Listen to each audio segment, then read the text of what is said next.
어, 지구 기후변화 내용 한번 정리해 보겠습니다. 사실 기후변화의 원인 관련해가지고 지구 외적 요인 관련된 이해를 돕기 위한 추가 영상을 올렸었는데요.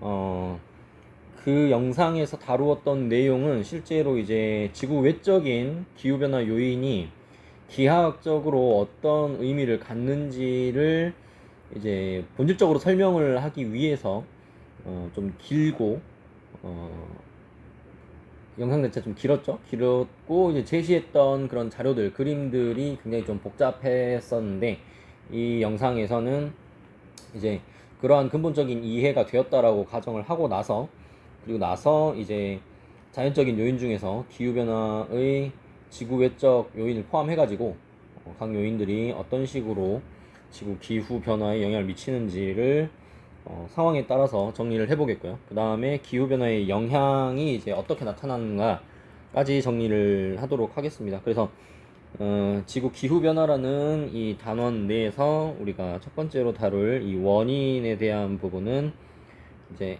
보통 이렇게 다 나누게 되죠. 자연적 요인, 그리고 이제 인위적 요인인데, 인위적 요인 여러분들 다 알고 있는 부분들이니까 이대로 정리해두면 되고, 자연적인 요인 하게 되면은 이제 지구 외적 요인 세 가지 있었고요. 그리고 지구 내적 요인 이렇게 있었습니다. 그래서 지구 내적인 요인도 인위적인 요인과 더불어서 여러분들 잘 알고 있는 것들이죠. 그래서 먼저 이것들 이야기를 해보면, 인위적 요인은 이것도 추가 영상을 하나 올렸었으니까 이거는 이제 시간을 할애하지 않도록 하고요. 이제 지구 외적 요인을 정확하게 이 세 가지 잘 기억해두면 되고, 거기에 플러스 알파로 태양 활동까지만 잘 정리해두면 되겠다. 흑점과 관련된 거 이렇게 마무리를 하고요. 기후변화의 영향으로 인해서 나타나는 거는 이제 여러분들 다 알다시피 이제 지구 평균 기온이 증가하고 있다라는 거. 그랬을 때 지구 평균 기온 증가가 어떤 영향들을 파생을 시키는가? 빙하 면적이라던가, 빙하 면적이 변하고요. 그리고 이산화탄소 농도가 이제 얘 때문에 변하는 게 아니라 이산화탄소 농도의 변화 추이를 보면, 상황을 보면 이제 지구 평균 기온의 증가 그래프와 더불어서 봤을 때 이러한 상관관계가 있구나라고 판단을 할 수 있을 것 같고, 그리고 이제 더불어서 중요했던 게 이제 열수지가 있죠. 열수지. 그래서 열수지 요 부분을 그림으로 한번 표현해가지고 마무리를 하도록 하겠습니다. 자, 그래서 다 이제 놔두고요. 지구 외적 요인 바로 이야기를 할게요. 지구 외적 요인의 첫 번째로 이제 이전에 올렸던 영상을 통해서 여러분들 이해에 따라 가정을 하고 간단하게 설명을 하겠습니다. 그래서 먼저 첫 번째가 이제 세차 운동이 되죠. 세차 운동은 이제 이 세차라는 거는 지구 자전 추기 회전을 하는 건데, 그 운동의 범위가 이제 26,000년을 주기로 일어나게 되고, 자전축의 회전이다. 자전축 회전 이렇게만 정리를 해두면 될 것 같고요. 여러분들도 그림을 그려가면서 이제 이해를 해주면 좋을 것 같은데, 그림 이제 교과서나 여러 가지 교재들 자료를 보게 되면 2차원이 이미 그려져 있는 상태이기 때문에 회전 방향을 잘 우리가 이야기를 하기 어려운 경우가 있어요. 근데 이제 텍스트로 나와 있지만 직관적으로 이제 지구 자전축의 회전 방향을 표현을 해보면 이렇게 지구 자전축이 기울어져 있다라고 표현을 하죠. 이 기울어져 있다라고 하는 것의 의미는 지구 공전 궤도에 대해서, 지구 공전 궤도면이 이렇게 있다라고 하면 그 공전 궤도면의 수직인 축, 우리 이제 기하나 이런 걸 배우면 법선이라고 이야기를 하는데, 그것에 대해서 이제 23.5도 기울어져 있는 이런 상태다라는 거고요. 그랬을 때 모든 것에 이제 기본이 되는 태양이 이렇게 있을 때, 태양에 대해서 지구 공전 궤도가 이렇게 20유리 작은 타원을 그리고 있죠. 좀 더 예쁘게 그려보면 20유리, 그렇게 크지 않은 20유리 작은, 거의 이제 원에 가까운 도형이라고 생각을 해주면 될 것 같고요. 방금 전에 그렸던 요런 도형, 요렇게 이렇게 된 상태죠. 그래서 보통 이런 식으로 표현을 합니다. 이게 이제 태양으로부터 상대적으로 멀리 있는 지점에서 이때를 이제 원일점이라고 표현을 하고, 이때는 이제 근일점이라고 표현을 하게 되죠. 그랬을 때 이 각도가 지금 이 앞에서 설명했던 이 각도가 되고요. 이 각도 때문에 나타나는 게 계절 변화다. 그리고 여러분들 이미 알고 있는 남반구와 북반구의, 우리가 살고 있는 북반구와 반대편인 남반구의 계절 변화는 서로 반대로 나타나게 되죠. 현재 원일점에 위치할 때 북반구가 여름이고 남반구가 겨울인 상황이다. 그랬을 때 지구 자전축이 향하는 방향이 태양이 있으면 그 반구가 북반구가, 현재는 원일점에서 북반구가 되겠죠. 이때가 여름이 되는 거죠. 반대로 이제 북반구의 경우에는 반시계 방향으로 이렇게 회전을 해가지고 이렇게 오게 되면 이때는 상대적으로 자전축이 태양의 반대쪽으로 지금 기울어져 있는 게 보이죠. 남반구 쪽의 자전축은 이제 태양을 향하고 있고, 그러니까 반대로 근일점에서는 북반구가 겨울이고 남반구가 이제 여름인 이런 상황이 되는 거죠. 그런데 이제 이게 달라진다라고 하는 겁니다. 지구 자전축이 아까 회전을 한다 그랬는데 어느 방향으로 회전을 하느냐, 요 자전축이라고 하는 것이 이렇게 회전을 한다. 이렇게 시계 방향으로 도는 거죠. 그래서 얘가 사실은 요렇게 왔다가 이렇게 가고 점점점 요렇게 가게 되는 거죠. 요렇게 회전을, 팽이처럼 요렇게 회전을 이렇게 하고 있다는 겁니다. 얼마를 주기로? 26,000년을 주기로 이렇게 회전을 한다는 거죠. 그래서 요 그림 이제 이해했을 테니까 조금 크기를 줄여가지고 보게 되면은, 얘가 요렇게 줄여놓고 보면, 자 이제 자전축의 회전이 반바퀴만 일어났다라고 생각을 해봅시다. 반바퀴만 13,000년이 지나가지고, 너무 작게 줄인 것 같으니까 조금만 키워볼게요. 여기서 시간이 이제 13,000년, 반바퀴만, 이 자전축이 반바퀴만 회전을 하게 되는 13,000년의 시간을 보내게 되면, 이제 우리가 예상할 수 있는 거는, 자 근일점 원일점 그대로고요. 태양 이 공정궤도면도 그대로고요. 차이 없습니다. 똑같은 상황인데 이제 요것만 바뀌게 된 거죠. 자전축이 상대적으로 이 수직한 축에 대해서 자 반대 방향으로 기울어지게 된다. 방향 서로 반대인 거 보이죠?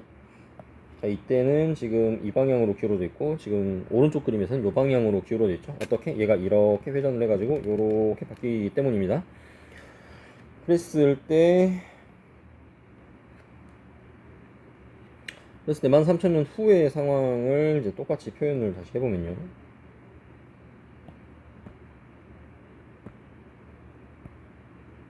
이렇게 되는 거죠. 이렇게 되게 되니까 계절이 변화가 서로 반대로 나타나는 겁니다. 지금 똑같이 원일점인 상황에서 북반구가 자전축 방향을 봤더니 겨울이고, 남반구가 이제 여름이 되는 거죠. 자전축이 태양을 지금 향하고 있잖아요.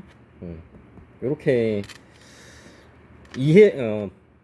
상황을 이렇게 판단을 하면 된다는 거고, 실제 이유는 자전축이 뭐 태양을 향하고 있다 이렇게 설명을 하면 안 되죠. 실제로는 이제 이 상황에서 자전축이 회전을 해서 이 원일점의 위치를 할 때 남반구 중위도 지역이 상대적으로 태양의 남중고도가 높아졌기 때문에, 태양이 더 높이 뜨기 때문이다 라고 높이 떠서 태양 복사가 더 수직하게 들어오기 때문이다 라고 설명을 해야 되겠습니다.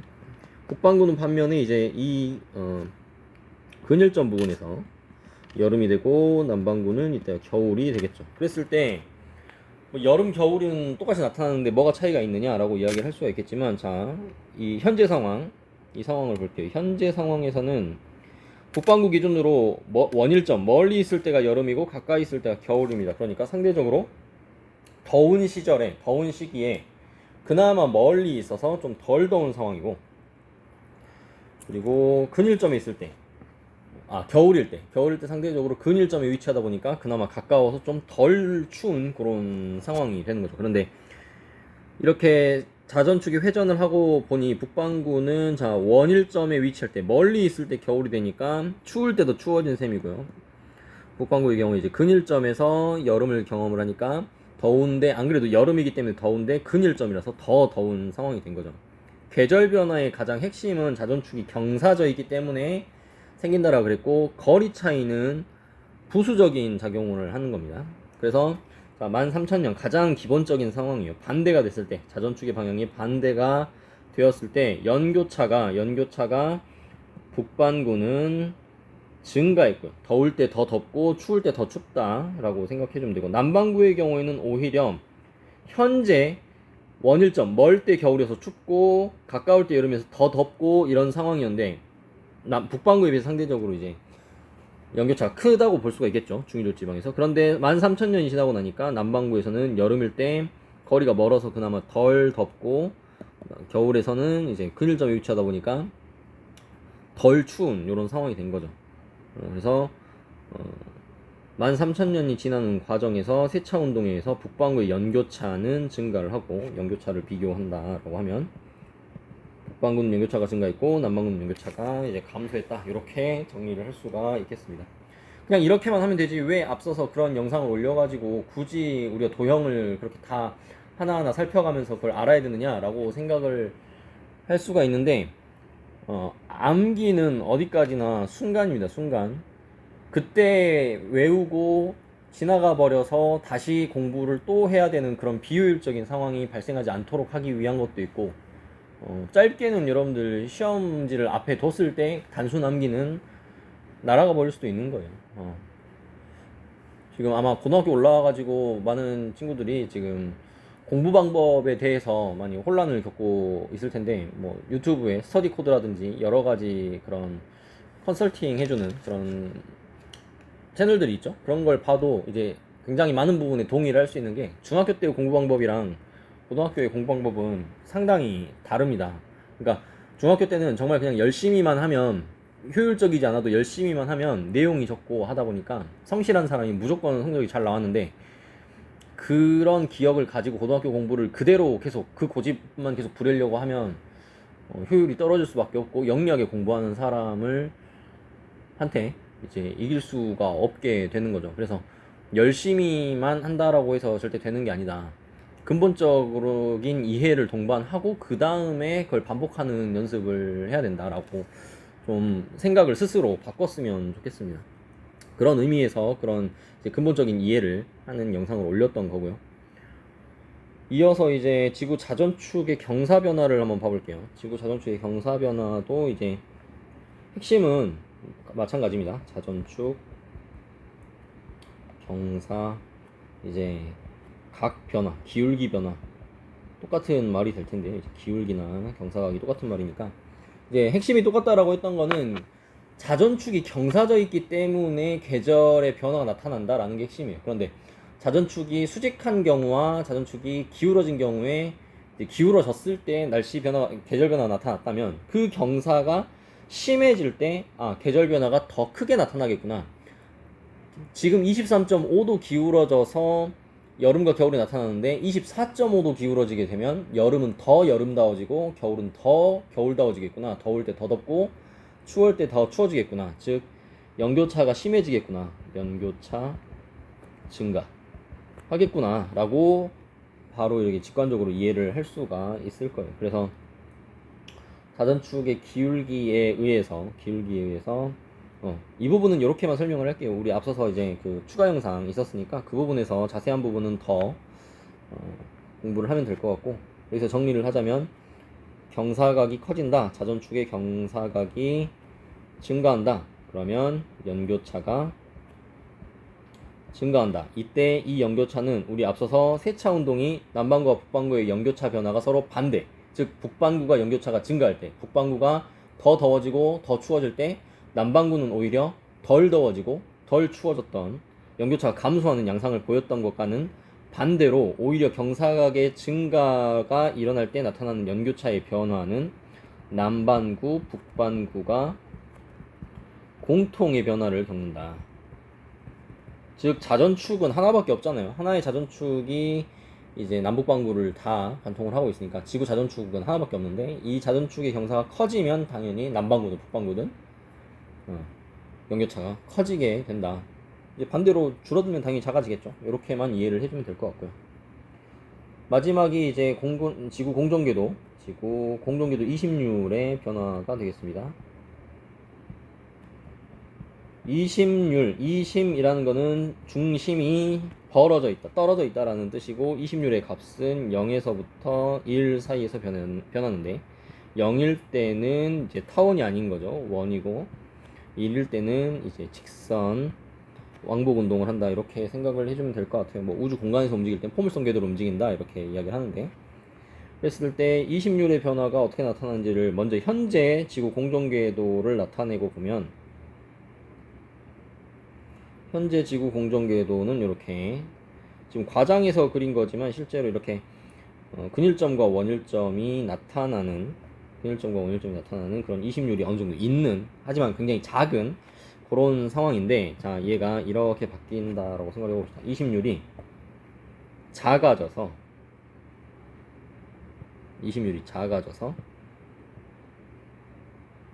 자, 이렇게 나타나는 이유는 20률이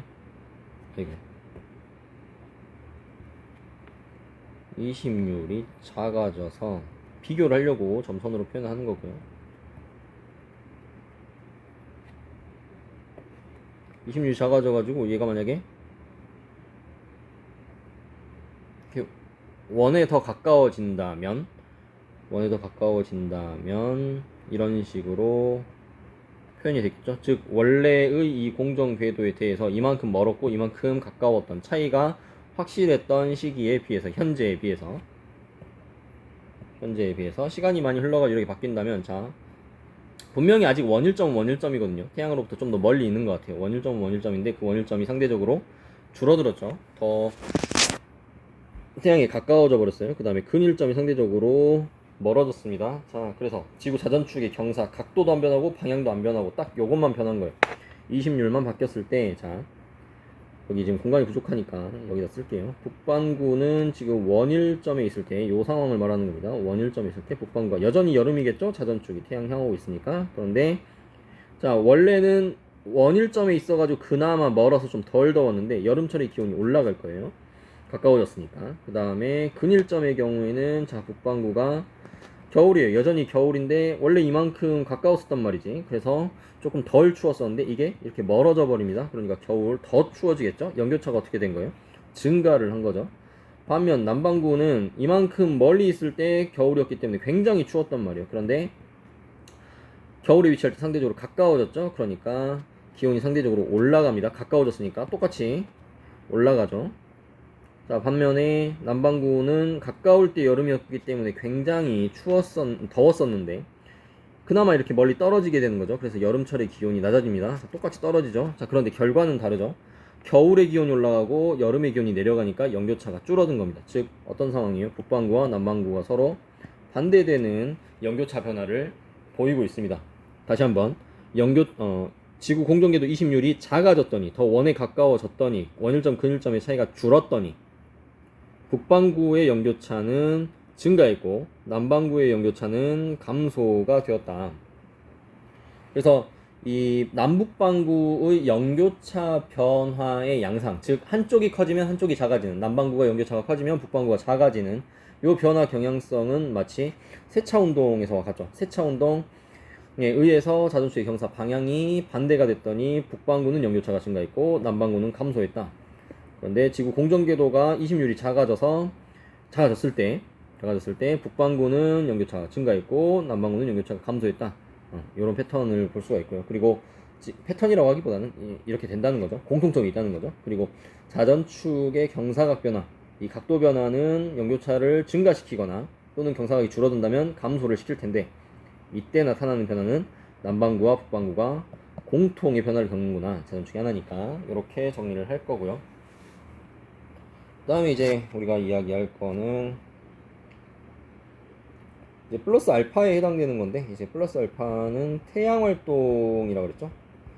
당연히 태양 활동이 활발해지면 지구에 도달하는 에너지가 증가하게 되겠죠. 그러면 태양 활동이 활발할 때는 우리가 어떻게 활발한 거를 시각적으로 확인할 수가 있느냐?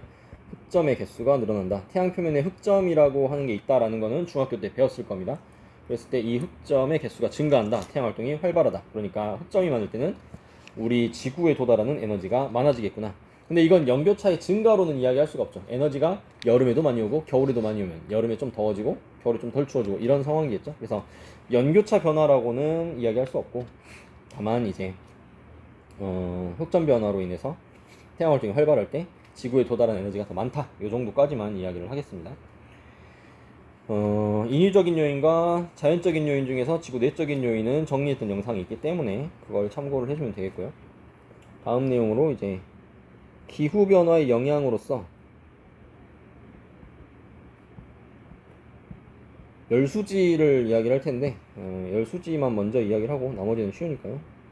열수지는 태양 복사 에너지가 지구에 도달한 다음에 여러 가지 기온도 높이고, 그 다음에 강수현상, 구름이 만들어지고 여러 가지 그런 기권에서의 지표면에서의 어떤 변화를 일으킨 다음에 다시 지구 복사라는 형태로 내보내게 되는데, 그 과정에서 각 권역, 지구 시스템을 구성하는 각 권역에서 흡수하고 방출한 에너지의 양이 서로 균형을 맞는 거죠. 들어온 양과 나가는 양이 같다라고 하는 그런 균형을 이루게 되면서 열적 평형이라고 이야기를 하는데, 그로 인해서 이제 열수지라는 개념을 통해 가지고 우리가 그걸 확인을 할 수가 있는 거죠. 그래서 열수지의 가장 기본적인 이제 가정은 에너지 평형이라고 할게요. 에너지 평형. 평형이 이루어지고 있다. 어느 권역을 선택을 하든지 간에 들어오는 양과 나가는 양이 같다라는 건데요. 교과서에 있는 그림을 한번 직접 그려보면서, 노트에다가 한번 그려보면서 표현을 해볼게요. 자, 영역은 3개로 나누겠습니다. 자, 영역은 3개로 나눠서 우주가 있고요. 그 다음에 대기가 있고요. 지표는 이제 지구 표면이라고 생각을 하면 되고, 직권과 수권을 다 포함하는 겁니다. 그러니까 지금 우리가 여기 포함한 건 외권, 기권, 수권, 직권, 이렇게 해서 생물권을 제외하고, 생물권은 다 걸쳐져 있으니까 생물권을 제외하고는 다 표현을 했습니다. 자, 일단 시작은 태양 복사 에너지가 들어오는 것부터 시작을 해야겠죠. 자, 우주로부터, 우주에 있는 태양으로부터 태양 복사 에너지가 지구에 이렇게 도달을 합니다. 지구에 도달을 할 때 어떤 식으로 도달을 하고 있느냐, 태양 복사 에너지, 즉 빛의 형태로 오고 있고요. 총량은 100입니다. 이 100만큼의 태양 복사 에너지가 올 때 각각 이렇게 주고 있는 거죠. 여기를 이렇게 비워보고 표현을 하게 되면, 자, 태양 복사 에너지 중에서 일부는 이렇게 대기로 들어와서 흡수가 되고 있고요. 그 다음에 지표면에 50만큼이 흡수가 되고 있습니다. 그러면 합쳤을 때 70밖에 안 되는데요 라고 할 수가 있는데, 맞습니다. 70밖에 안 되는 상황이죠. 그랬을 때 그러면 나머지 30은 어떻게 되느냐, 나머지 30은 지표에 도달하지 못하고 이렇게 반사가 되고 있습니다. 각각 반사가 될 때 얼마가 되고 있느냐, 25만큼 대기에서 반사가 되고 있고요. 그 다음에 지표에서 이렇게 반사가 되고 있습니다. 5만큼. 그러면 반사되는 총량이 30이 되네요. 그러면 자, 반사되는 양 30을 제외한 100 중에서 70에 해당되는 게 각각 대기와 지표에서 흡수가 되고 있습니다. 그러면 자, 대기와 지표에서 방출하는 양 또한 70이 돼야겠죠. 70이 되는지를 한번 봐볼까요? 먼저 자, 지표에서 나가는 양 한번 봐볼게요. 지표에서 우주로 곧장 나가는 양이 있습니다. 우주에서 곧장 나가는, 지표에서 우주로 곧장 나가는, 우주로 나가려면 이제 빛의 형태일 수밖에 없겠죠. 12에 해당되는 만큼의 지구 복사가 우주로 곧장 나가고 있고요. 그 외에는 지표에서 우주로 나가는 거 없습니다. 그 다음 대기와 구름으로부터 방출되는 양이 58만큼이 나가고 있죠. 그러면 이 둘을 더했을 때 이제 70만큼이 지구 복사 에너지, 우리 눈에 보이지 않는 적외선의 형태로 나가고 있다. 이렇게 이야기를 할 수 있을 것 같고요.